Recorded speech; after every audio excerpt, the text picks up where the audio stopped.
Assalamualaikum warahmatullahi wabarakatuh. Halo guys. Perkenalkan, kami dari kelas 11 IPA 4 dari kelompok 2 akan menampilkan tayangan video pembelajaran. Jadi tonton sampai akhir ya. Happy watching.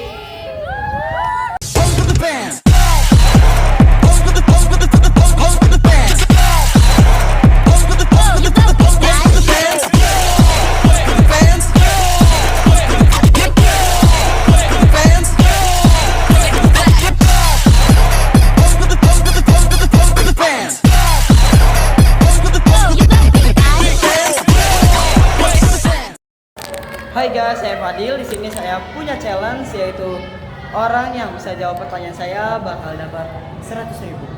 Oke, let's go, kita cari orangnya. Oke guys, kita sudah menemukan orang pertamanya nih. Sebelumnya dengan kakak siapa kak? Saya Asti. Oke, kakak Asti. Kalau kakak bisa jawab pertanyaan dari saya, kakak bakal dapat 100.000 dari saya. Pertanyaannya, coba kakak jelasin identifikasi potensi konflik di dalam kelompok masyarakat.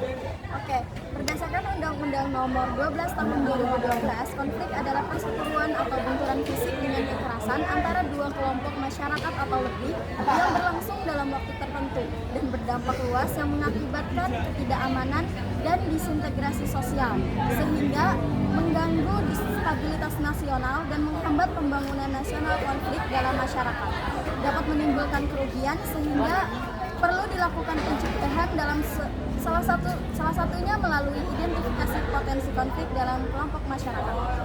Identifikasi potensi konflik dalam kelompok masyarakat merupakan suatu proses untuk mengenal adanya perbedaan, perselisihan, atau ketegangan antar anggota kelompok dalam suatu masyarakat yang dapat mempengaruhi interaksi dan hubungan antar anggota kelompok tersebut.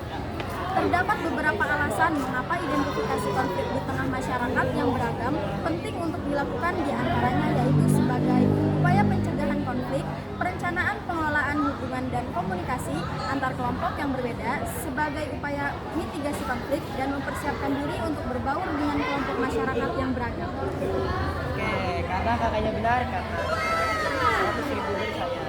Makasih.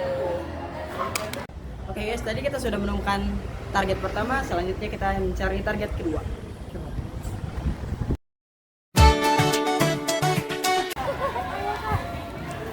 Boleh duduk dulu.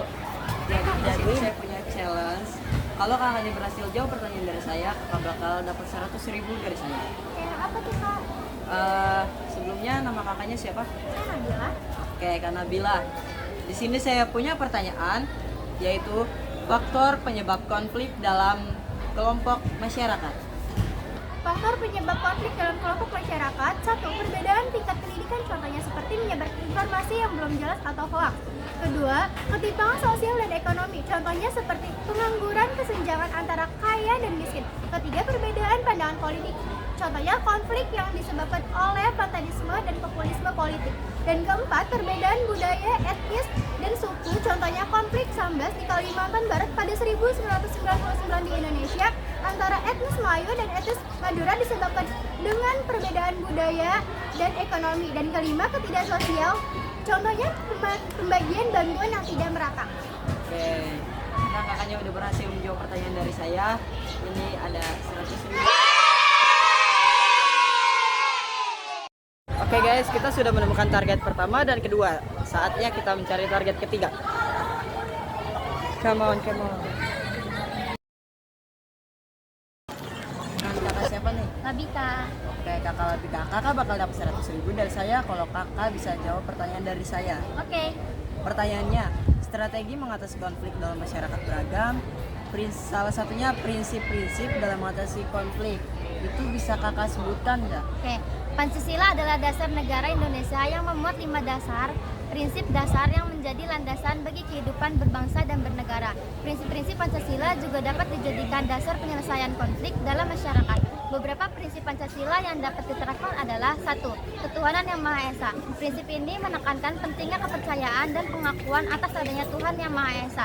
Penyelesaian konflik dapat dilakukan dengan mengutamakan nilai-nilai moral dan etika dalam proses penyelesaian konflik. Contohnya, penyelesaian konflik dengan keadaan hati yang tenang tidak bertentangan dengan kaidah-kaidah keagamaan. Yang kedua yaitu kemanusiaan yang adil dan beradab. Prinsip ini menekankan pentingnya menghargai martabat dan kehormatan manusia dalam masyarakat. Penyelesaian konflik dapat dilakukan dengan mengutamakan kepentingan kemanusiaan dan memastikan bahwa hak asasi manusia tidak dilanggar dalam proses penyelesaian konflik.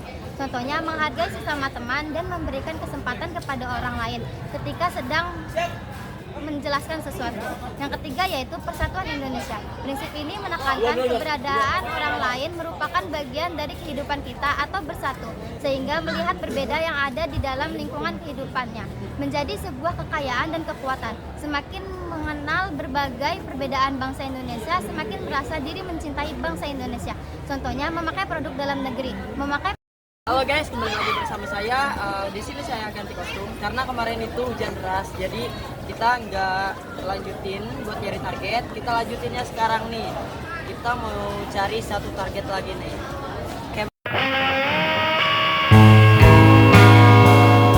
Oke, kita sudah menemukan target lagi nih guys. Sebelumnya dengan kakak siapa kak? Devina Salvelisa. Oke, Kak Devina, kakak bakal dapat 100.000 dari saya kalau kakak bisa jawab pertanyaan dari saya. Boleh. Oke, pertanyaannya, apa metode-metode yang efektif dalam menyelesaikan konflik? Nah, terdapat beberapa metode yang dapat digunakan dalam penyelesaian konflik, diantaranya melalui negosiasi, mediasi, dan arbitrase. Dan satu lagi dialog musyawarah mufakat. Yang pertama demediasi. Mediasi adalah proses penyelesaian konflik dengan mempertemukan pihak yang terlibat dalam konflik dengan moderator atau pihak ketiga yang netral. Misalnya terjadi konflik antara dua peserta didik di sekolah. Kamu dapat menggunakan mediasi sebagai metode penyelesaian konflik untuk membantu kedua peserta didik tersebut dengan menunjukkan mediator seperti guru atau konselor. Negosiasi. Yang kedua ini negosiasi adalah proses penyelesaian konflik dengan cara berunding untuk mencapai kesepakatan yang dapat diterima oleh semua pihak-pihak yang bersangkutan. Contohnya terjadi konflik antara peserta didik dan sekolah terkait aturan sekolah yang dianggap tidak adil. Yang ketiga ada arbitrase. Arbitrase adalah proses penyelesaian konflik dengan cara menerapkan penyelesaian konflik kepada pihak ketiga yang independen dan netral. Misalnya terjadi konflik antara dua perusahaan yang bekerja sama dalam sebuah proyek konstruksi. Penyebabnya pekerjaan yang dilakukan kontraktor kurang memadai dan tidak memenuhi standar kualitas yang telah disepakati dalam kontrak. Kedua belah pihak menyepakati untuk menunjuk seorang arbiter netral yang akan memutuskan peta telah mendengar sengketa. Setelah mendengarkan argumen dan kedua belah pihak, arbiter akan membuat keputusan yang bersifat final dan mengikat bagi kedua belah pihak. Yang keempat ada dialog musyawarah mufakat. Musyawarah merupakan proses penyelesaian konflik atau perbedaan di antara dua belah pihak atau lebih yang dilakukan dengan cara menjalin komunikasi terbuka dan saling menghargai. Jadi itulah metode-metode efektif dalam penyelesaian konflik. Oke, jawaban kakaknya panjang banget ya. Iya nih, semua harus dijelasin biar paham. Oke, nih 100.000 buat kakak. Terima kasih, brother. Oke guys, jadi itu semua materi yang telah disampaikan dan sekarang saya akan menyampaikan kesimpulannya. Kesimpulan dari materi ini adalah identifikasi potensi konflik dalam kelompok masyarakat merupakan suatu proses untuk mengenal adanya perbedaan perselisihan atau ketegangan antar anggota kelompok dalam suatu masyarakat yang dapat mempengaruhi interaksi dan hubungan antar anggota kelompok tersebut.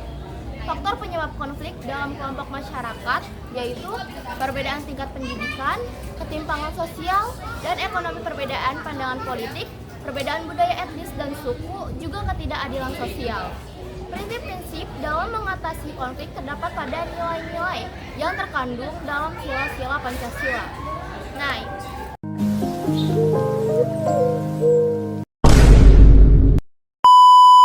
jadi kita lanjutin bel. Devinanya lagi ke orang aring mah nembak-nembak. Bombastic side eye.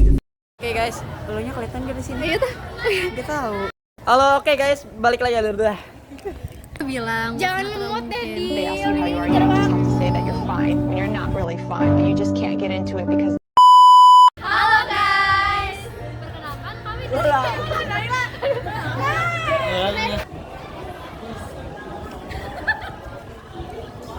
Pertanyaan dari saya. Apa itu pertanyaannya, Kak? Lupa. Waalaikumsalam. Cepetan, ayo 1, 2, 3. Ajar saya nih. Iya, enggak. Cepetan. Ada depan, ada depan, Apa sih kok keong? Sebenarnya kemana-mana loh.